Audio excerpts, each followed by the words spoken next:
अस्सलाम वालेकुम नाज़रीन, मैं हूं इरफान हाशमी और आपको प्रोग्राम में खुशामदीद कहता हूं। व्यूअर्स, सबसे पहले आपको ये बताएं कि इलेक्शन कमीशन ने पाकिस्तान तहरीक इंसाफ के बल्ले पर कब्जा करने की तैयारी मुकम्मल कर ली है और इसके साथ ही ये फैसला भी हुआ कि इमरान खान का बल्ला छीनने के बाद उन्हें कप्तानी से हटाने के लिए भी पूरा जोर लगाया जाएगा। यानी पूरी कोशिश की जाएगी कि इमरान खान से पाकिस्तान तहरीक इंसाफ की पार्टी चेयरमैनशिप जो है वो ले ली जाए।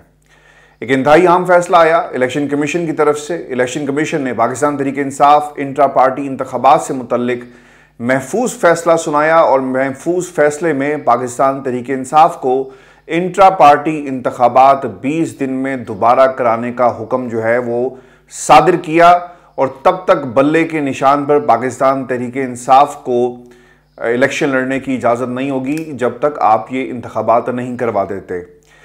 कुछ दिन पहले आपको याद होगा कि शाहीन सफदर साहब जो हैं, शुएब शाहीन साहब, उन्होंने एक बात कही कि तकरीबन 200 के करीब लोग पाकिस्तान तहरीक इंसाफ में वकला शामिल होंगे। यानी इंतखाबात के अंदर आइंदा पाकिस्तान तहरीक इंसाफ ने फैसला किया है कि ज़्यादा से ज़्यादा वकला को टिकट जो है वो दी जाए।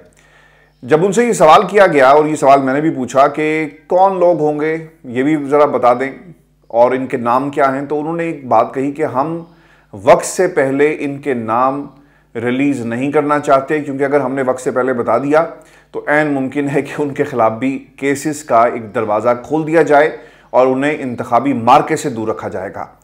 तो अब इलेक्शन कमीशन ऑफ पाकिस्तान की तरफ से ये फैसला करके वो तमाम अफराद जो इस फहरिस्त में शामिल थे, वो तमाम पार्टी के कारकुनान, रहनुमा और जो कायदीन जो बच चुके हैं, जो तहरीक इंसाफ को लीड करेंगे, इसका जायज़ा लेने के लिए ऐसा लगता है कि इलेक्शन कमीशन ऑफ पाकिस्तान को इस्तेमाल किया गया ताकि पता चल सके जब ये इंट्रा पार्टी इलेक्शन करवाएंगे कि चेयरमैन कौन है, सदर कौन है और बाकी जो ओहदे हैं जनरल सेक्रेटरी के, वो आपने किसको दे दिए। व्यूअर्स, जो अहम सवालात हैं जो इसके साथ जुड़े हुए कि क्या इमरान खान जेल में होने की वजह से इंट्रा पार्टी इलेक्शन में हिस्सा लेंगे, और अगर इमरान खान ने इलेक्शन में हिस्सा ना लिया तो फिर क्या नया चेयरमैन कौन होगा, इंट्रा पार्टी इलेक्शन कौन कराएगा। इलेक्शन कमीशन ने नून लीग को इंतखाबात के लिए 60 दिन और पाकिस्तान तहरीक इंसाफ को 20 दिन क्यों दिए।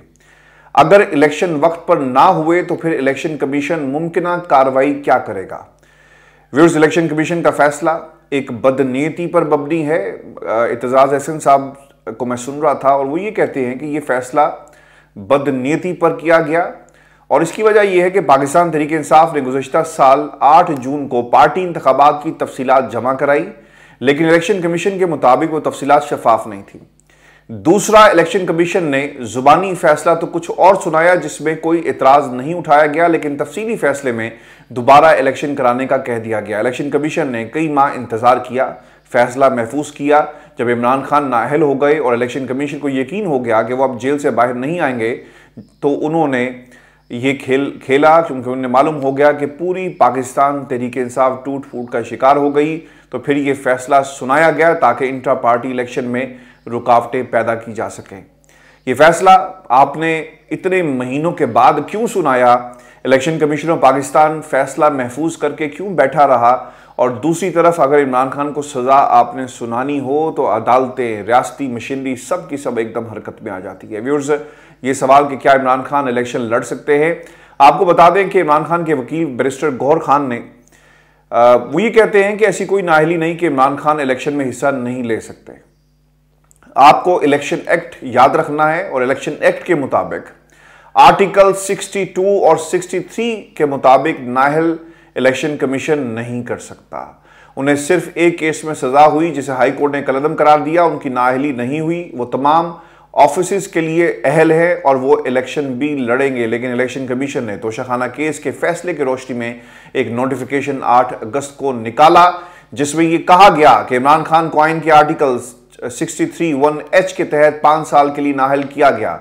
यानी वो ताहाल नाअहल हैं, तो फिर वो इंट्रा पार्टी इलेक्शन में किस तरह हिस्सा ले सकते हैं। व्यूअर्स, आपको ये भी बता दें कि पाकिस्तान तहरीक इंसाफ को इंट्रा पार्टी इलेक्शन करवाने के लिए एक मजबूत पार्टी का ढांचा भी चाहिए जो कि इस वक्त मौजूद नहीं है, क्योंकि लोग अक्सर जेल में हैं और बाकी रूपोश हैं, तो इस वजह से भी इन्हें काफ़ी मुश्किलात का जो है वो सामना करना पड़ेगा। इमरान खान अगर चेयरमैन नहीं बनते तो फिर दूसरा नंबर शाह महमूद कुरैशी का है। क्या शाह महमूद कुरैशी को पार्टी चेयरमैनशिप दी जाएगी, और अगर ऐसा हुआ तो साइफर केस में उन्हें भी सजा सुनाई जाएगी और वो नाअहल होंगे। एन इलेक्शन से पहले पाकिस्तान तहरीक इंसाफ के लिए मजीद रुकावटें खड़ी की जाएंगी, और ये नुकता इसलिए भी अहम है कि जिसको आप पार्टी चेयरमैन बनाएंगे और उसके दस्तखत से जिसको टिकट जारी किया जाएगा, तो सूरत हाल 2018 की होगी, जब नवाज शरीफ को नाअहल किया गया और उनके हाथ से जितने लोगों को टिकट जारी किए गए उनको डी लिस्ट करना पड़ा, और फिर बाद में सदारत जो थी वो शहबाज शरीफ के हिस्से में आई, और फिर मामला तो वहीं से शुरू हुए जो खेल खेला गया उस जमात के खिलाफ। व्यूअर्स, आपको ये भी बता दें कि पाकिस्तान तहरीक इंसाफ के लिए बेहतर तरीका यही है कि वो इलेक्शन कमीशन के इस फैसले को हाई कोर्ट में चैलेंज करे, और सवाल ये भी होगा कि इलेक्शन कमीशन इसका फैसला कितनी जल्दी देता है।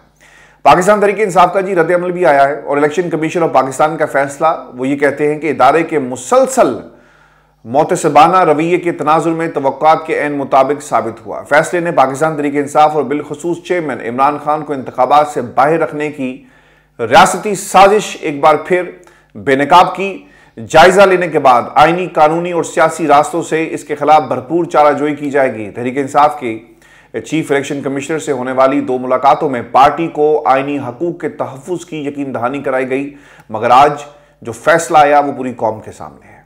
बल्ला तहरीक इंसाफ का इंतखाबी निशान था, रहेगा, और इसी निशान के ऊपर पाकिस्तान तहरीक इंसाफ की क़यादत में तहरीक इंसाफ ने फैसला किया है कि वो आइंदा इंतखाबात में जाएगी। लेकिन दोस्तों, दूसरी तरफ से ताबड़तोड़ हमले किए जा रहे हैं और उनका प्लान असल में कुछ और है। और व्यूअर्स, आपको ये भी बता दें कि जो दूसरी खबर है ना, अब इमरान खान को 28 नवंबर को पेश करने का हुक्म सादिर कर दिया गया है।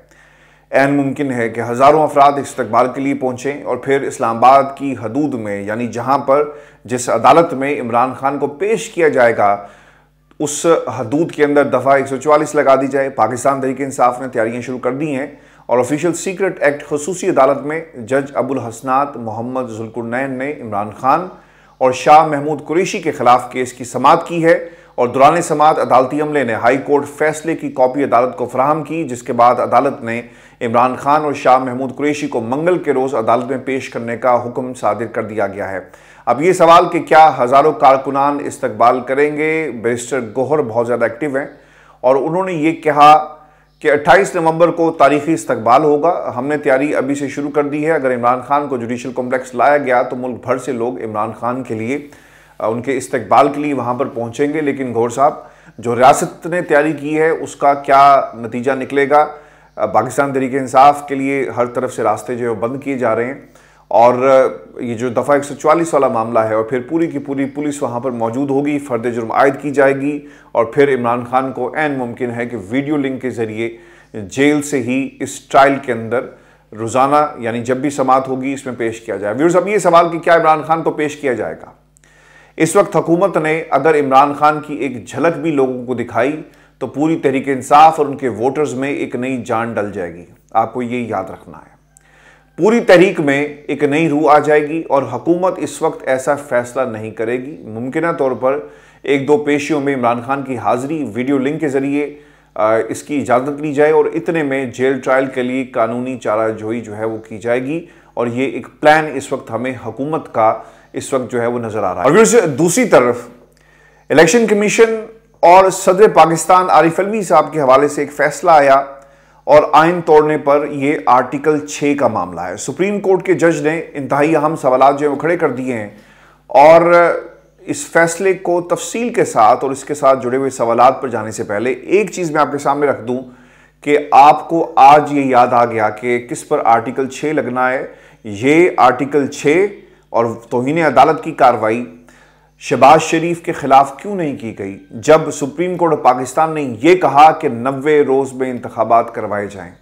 आज अतर मनीला साहब और ये जो फैसला आया सुप्रीम कोर्ट ऑफ पाकिस्तान का, इसमें वो क्या लिखते हैं 41 सफ़ात पर, और फिर उन्होंने जो इजाफी नोट जारी किया, 12.5 करोड़ से ज़ायद रजिस्टर्ड वोटर्स अगर चाहें तो आइन की खिलाफ वर्जी करने वालों को वोट की ताकत से मुस्तकबिल के लिए कैसे मिसाल बना सकते हैं, ये भी उन्होंने नोट में लिखा।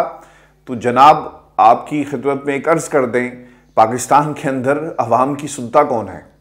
सिर्फ और सिर्फ कुछ लोगों की और कुछ सियासतदानों की और कुछ लाडलों की बातों को सुना जाता है। सवाल यह था जी कि इलेक्शन कब होने चाहिए, यही सवाल था ना। इमरान खान कह कह के जेल में चला गया कि खुदा के लिए इंतखाबात करवाओ, इस मुल्क के हर मसले का हल इंतखाब के अंदर मौजूद है। लेकिन इमरान खान की इस बात को रियासत के खिलाफ एक साजिश समझा गया। रियासत के खिलाफ साजिश का लफ्ज़ जो है वो इस्तेमाल किया गया कि साजिश कर रहे हैं पाकिस्तान के खिलाफ। जस्टिस अतर मिल्ला ने, और वो लिखते हैं कि कौमी असम्बली के तहलील के बाद आम इंतखाबात 7 नवंबर तक होने चाहिए थे, यह आईनी तकाजा था। बिल्कुल ठीक है जी। इलेक्शन की तारीख का इख्तियार किसके पास था? नोट के मुताबिक इंतखाबात की तारीख जो देना है वो आर्टिकल 48 शिक 5 के तहत सदर का ही इख्तियार है। ये यकीनी बनाना सदर की जिम्मेदारी थी कि पाकिस्तानी वोट के हक से 90 दिन से ज़्यादा महरूम ना रहें। आपका एक फैसला इसी अदालत का मौजूद है। क्या उस फैसले पर अमल करवाने के लिए पाकिस्तान की कोई अदालत जो है वो हरकत में आई? क्या काजी साहब ने अपने जो पिछले उनके पेटी भाई थे उनके उस फैसले को इंश्योर करने के लिए क्या कोई कमीशन बनाया कि 90 रोज़ में इंतखाबात क्यों नहीं हुए? सिर्फ एक जुमला उन्होंने कहा कि यार 90 रोज़ में अब इंतखाबात तो नहीं हो सकते। तो अतर मिल्ला साहब ज़रा आप देखें अपने दाएं और बाएं कि किस किस्म के फैसले जो हैं वो आपके दाएं बाएं जज साहिबान जो है वो दे रहे हैं। तारीख ना देकर आइन की खिलाफ वर्जी की गई, आपने कह तो दिया, और वो आपकी कहते हैं कि इलेक्शन कमीशन और सदर ने 8 फरवरी की तारीख देकर खुद को आइनी खिलाफ वर्जी का मुर्तकिब ठहराया। अब आइन तोड़ने की सजा आर्टिकल 6 यानी गद्दारी है। क्या अब सदर को, चीफ इलेक्शन कमिश्नर को सजाए मौत सुनाई जाएगी?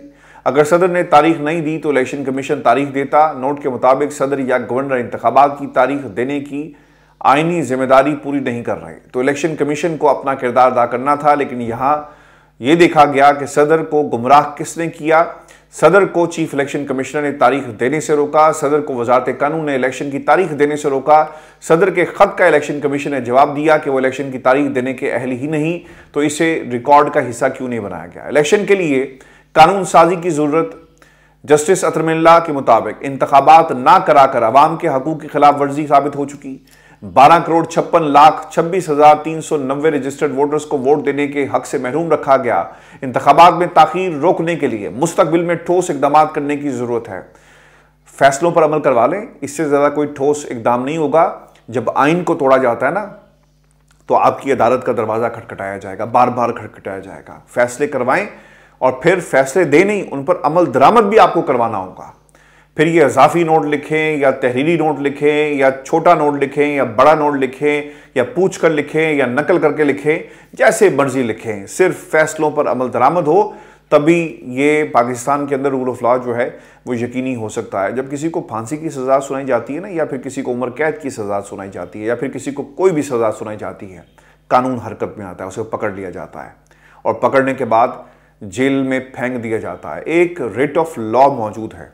लेकिन जब कोई आइन शिकनी करता है, जो वारदात डालता है पाकिस्तान के आइन के ऊपर, जो लोगों के हकूक पर वारदात डालता है, ये कानून उस वक्त हरकत में क्यों नहीं आता? तो ये सवाल है अतर मिल्ला साहब के लिए, क्योंकि जबरी और सियासी गुमशुदगियां जिनका आप हवाला देते हैं कि नहीं होनी चाहिए, आपने नोट में लिखा कि गैर एलानिया पॉलिसी बन चुकी, शख्सी आज़ादी और निजी घरों में तजावज़ की कार्रवाइयाँ मामूल बन गई, सहाफ़ियों, सियासी वर्कर्स के खिलाफ कार्रवाइयाँ मामूल बन गई। लेकिन अगर कोई चीज़ मामूल नहीं बनी, वो पाकिस्तान में आम आदमी को इंसाफ था, वो बोलने वालों को इंसाफ था। जो बोलता है उसे उठाकर हमेशा के लिए खामोश कर दिया जाता है। कोई आइन से बालातर नहीं है। आपने बहुत अच्छी तहरीर लिखी। मुझे विद ड्यू रिस्पेक्ट टू अतर मिल्ला साहब, माजी में सहाफ़ियों के लिए उन्होंने हमेशा से ये आवाज़ उठाई। लेकिन मेरा ना एक सवाल है, आपने ये जो जितना पूरे का पूरा एक फैसला लिखा ना, मुझे ऐसा ये फील हुआ कि ये CSS का कोई पेपर है और उसमें पाकिस्तान के अंदर जो एक आइडियल निज़ाम कैसा होगा रूल ऑफ लॉ का, आपने उसके ऊपर एक मजमून लिख दिया है और आप इसके ऊपर दाद हासिल करना चाहते हैं अपने एग्जामिनर से। ये एग्जामिनर जो है ना पाकिस्तान की आवाम है, और लेट द पीपल डिसाइड कि आपका ये फैसला और इसकी टाइमिंग और इसका इजाफी नोट, और फिर आपके वो तमाम जज साहिबान जिन्होंने ये फैसला दिया, और फिर उमर अता बंदयाल साहब जो एक कम फैसला करके गए और एक कमजोर हिकमत अमली अपनाई, उस फैसले पर अमल नहीं करवा सके। और व्यूअर्स, आपको ये भी खबर दें कि एक फ़ैसला अदालत की तरफ से भी आया और बज़ाहिर ऐसा लग रहा है कि ये फ़ैसला पाकिस्तान तहरीक इंसाफ के हक़ में है। हमने इससे पहले भी ये फ़ैसले अदालतों से आते हुए देखे। 90 रोज़ में इंतखाबात का फ़ैसला भी पाकिस्तान तहरीक इंसाफ के जो असूली मौक़िफ़ है उसके सपोर्ट में आया, लेकिन उस पर अमल दरामद नहीं हो सका। इमरान खान और उनकी जमात को जलसे करने की इजाज़त नहीं है। इसका हवाला आज पेशावर हाई कोर्ट की एक अदालत के अंदर दिया गया और अदालत ये कहती है कि हुकूमत सिर्फ एक सियासी जमात के पीछे क्यों पड़ी हुई है। और फिर उन्होंने जो डीसी साहब थे और बाकी जो ज़िले इंतज़ामिया है, उन्होंने कहा कि जी एक SOPs हैं, आप उसे फॉलो करें और आपको जो कॉर्नर मीटिंग्स हैं उसकी इजाज़त दे दी जाएगी। इस पर जज जो थे पेशावर हाई कोर्ट के, उन्होंने ये कहा कि एक पार्टी को इलेक्शन का एक माहौल और बाकी पार्टीज जो हैं वो जलसे कर रही हैं, आप क्यों रोकते हैं। उन्होंने कहा जी कि ये इदारों के खिलाफ बात करते हैं, जलसे करें, लेकिन इदारों के खिलाफ बात करने की आपको किसी सूरत भी इजाज़त नहीं दी जाएगी। अच्छा, अब ये PTI के वकील जो थे जस्टिस एजाज अनवर साहब, उन्होंने ये कहा कि दरख्वास्त के बावजूद हमें इजाज़त नहीं दी गई और जब हम दरख्वास्त देते हैं तो दफ़ा 144 लगा दी जाती है। अभी जस्टिस एजाज साहब ने भी इसका एक हवाला दिया और वो ये कहते हैं कि जब आप इनकी बारी आती है तो दफ़ा 144 का इस्तेमाल किया जाता है, तो खुदा के लिए ऐसे मत करो और जिसका जो आइनी और कानूनी हक है उसे दिया जाए। और फिर उन्होंने इसको निपटा दिया। लेकिन व्यूअर्स, इससे कुछ नहीं होगा। ये अब फैसला कर लिया गया है कि पाकिस्तान तहरीक इंसाफ को एक ऐसी पोजीशन में लाकर, कॉम्प्रोमाइज़ पोजीशन में लाकर, या तो खान साहब मान जाएं, मुल्क से बाहर चले जाएं, जिसका उन्होंने इनकार कर दिया, और फिर दूसरी तरफ अगर इनकार करने के बावजूद वो खड़े रहेंगे तो फिर इस पार्टी को हम किसी तरह भी खड़े नहीं रहने देंगे। तो उसके ऊपर अब ये कार्रवाइयाँ जो है वो हो रही हैं। अच्छा, इसमें ना एक आसिफ अली जरदारी साहब का एक इंटरव्यू बड़ा ही इंपॉर्टेंट आया हुआ है और उन्होंने कुछ बातें कही हैं। आसिफ अली जरदारी साहब ने एक तो बिलावल के हवाले से कुछ बातें कही, क्योंकि आसिफ अली जरदारी, जब बाबों की बात होती है तो भाई अपने घर में देखो कि एक बाबा वहाँ पर भी मौजूद है जिसे आपने हमेशा कहा कि एक जरदारी सब पर भारी, तो वो अब आहिस्ता आहिस्ता बिलावल पर भी भारी पड़ रहा है। एक बयानिया पाकिस्तान पीपल्स पार्टी का, जिसमें आपको जो इनके जितनी भी क़यादत है, जिसमें इनके गनी एक साहब हैं, फिर खुर्शीद शाह साहब हैं और फिर दीगर क़यादत जो है वो बिलावल की लाइन पर चल रही है और वो दूसरी तरफ यानी आसिफ अली जरदारी की लाइन पर नहीं चल रही, खामोशी से काम कर रही है। और उस खामोशी के अंदर तनकीद है इदारों पर। खामोशी जो उन्होंने इख्तियार की उसके अंदर तनकीद आपको नजर आएगी नून लीग के ऊपर, जिसे महंगाई लीग का नाम दिया गया। आसिफ अली जरदारी साहब ये कहते हैं, जो उन्होंने सवाल रखा बिलावल के लिए भी, कि अब बिलावल ट्रेनिंग कर रहा है, यानी इंटर्नशिप कर रहा है और अंडर ट्रेनिंग है और उसे सियासत का नहीं पता, अभी उसने बहुत चीज़ें सीखनी हैं। फिर ये सवाल कि व्यूअर्स, क्या इस बात से ये तासुर लिया जाए कि आसिफ अली जरदारी साहब जो है वो मफामत की सियासत चाहते हैं। बिल्कुल जी, उन्हें अंदाज़ा हो गया है कि भाई इस्टेब्लिशमेंट से पंगा नहीं लेना, जिसने पूरी जमात को लपेट दिया और जिसने हमारे पूरी जो हमने बसात बिछाई थी उन्होंने विकटें उखाड़ कर साइड पे मारी और एक नया मैदान जो है वो सजाया, और इस मैदान में जब हमारी बारी आएगी तभी हम विकेट पे जा सकते हैं और उनकी इजाज़त के बगैर हमें खेलने की इजाज़त जो है वो नहीं दी जाएगी। तो आसिफ अली जरदारी साहब जो हैं वो मफामत चाहते हैं। वज़ीर आला पंजाब को भी उन्होंने कहा कि वो आज भी मेरे बेटों की तरह हैं और बाकायदा से एक जमात को फेवरेटिज़म का इस वक्त जो है वो एक सपोर्ट हमें नज़र आ रही है, जो आसिफ अली जरदारी साहब की तरफ से जो जुमला कहा गया। फिर पार्टी की आदत बिलावल के पीछे, जिसमें मैंने जो नाम आपको बताए, फैसल कुंडी, मुराद अली शाह, नदीम अफजल चंद है, शर्जील मेमन, ये सारे के सारे बिलावल की ज़ुबान जो है वो बोल रहे हैं। अब आसिफ अली जरदारी साहब जो है ना वो नवाज शरीफ के साथ इसलिए भी चलना चाहते हैं, जो मैंने आपको पहले बात बताई कि इस्टेब्लिशमेंट का मूड, अगर ये इस्टेब्लिशमेंट की बात को नहीं मानेंगे ना तो फिर सिंध की ज़मीन भी इन पर तंग कर दी जाएगी। वो हो जाएगी अगर माने ना माने, वहाँ पे लोगों को, धड़ों को इकट्ठा किया जा रहा है आपके खिलाफ, और फिर ऐन मुमकिन है कि 18वीं तरमीम भी हाथ से जाए और सूबों की खुद मुख्तारी, जिसके ऊपर आपने रियासत एक बनाकर सिंध में बैठ गए कि चलो वफाक जो मर्जी करे, हम अपनी एक अलग से रियासत बनाकर इसको सिक्योर करते रहेंगे जब तक हमारे अंदर हिम्मत है। तो ये भी ख़तरा लग गया है और इसलिए ये बात जो है 18वीं तरमीम की कही गई है। व्यूअर्स, शहबाज शरीफ साहब के हवाले से उन्होंने कहा कि अच्छे इंसान हैं, मैं उनके सुबह उठने से बहुत ज़्यादा मुतासिर था, लेकिन जो उनको मशवरे दिए उससे नुकसान पाकिस्तान को हुआ क्योंकि उस पर उन्होंने अमल नहीं किया। अदम एतमाद का इजहार किया गया है आसिफ अली जरदारी साहब की तरफ से शहबाज शरीफ साहब के ऊपर, और फिर उन्होंने कुछ तनकीद खान साहब के ऊपर तो वो ना करें तो खैर उनकी सुबह नहीं होती और उनका खाना जो वो हजम नहीं होता। उन्होंने ये कहा कि इलेक्शन में पाकिस्तान तहरीक इंसाफ होगी और अगर कोई नहीं होगा तो वो इमरान खान साहब नहीं होंगे, यानी उनको भी ये मालूम है कि ये फैसला हो चुका और इस पर उनकी भी बात हो गई है। उनकी गुफ्तगू से हमें ये एक पैगाम जो है कम से कम मिला है। व्यूअर्स, पाकिस्तान तहरीक इंसाफ इमरान खान साहब, उन्होंने ये इल्ज़ाम लगाया है खान साहब के ऊपर कि ये एक जनरल के साथ मिलकर 10 साल की हुकूमत का एक प्लान बनाकर बैठे हुए थे। ये बात हमने मुतादिद दफ़ा, जब ये तज्ज़िये आज से 2.5 बरस पहले हम करते थे तो उस वक्त ये बात थी, लेकिन ये नहीं था कि कौन जनरल कुछ साजिश करेगा, लेकिन कारकर्दगी दूसरी जमातों के पास पल्ले क्या है उसकी बुनियाद पर यह बात होती थी। इसमें साजिशी एलिमेंट कोई नहीं था कि खान साहब कोई साजिश करके इक़्तिदार में बैठेंगे, बल्कि एक फ़र्स्ट टर्म 5 साल की और फिर अगला 5 साल, यानी 10 साल का टर्म जो है वो इमरान खान जो है पूरा करेंगे। ये बात सिर्फ पीटीआई के लोग नहीं कहते थे, बल्कि ये नून लीग के लोग भी कहा करते थे कि इन्होंने 10 साल का मनसूबा बना लिया है।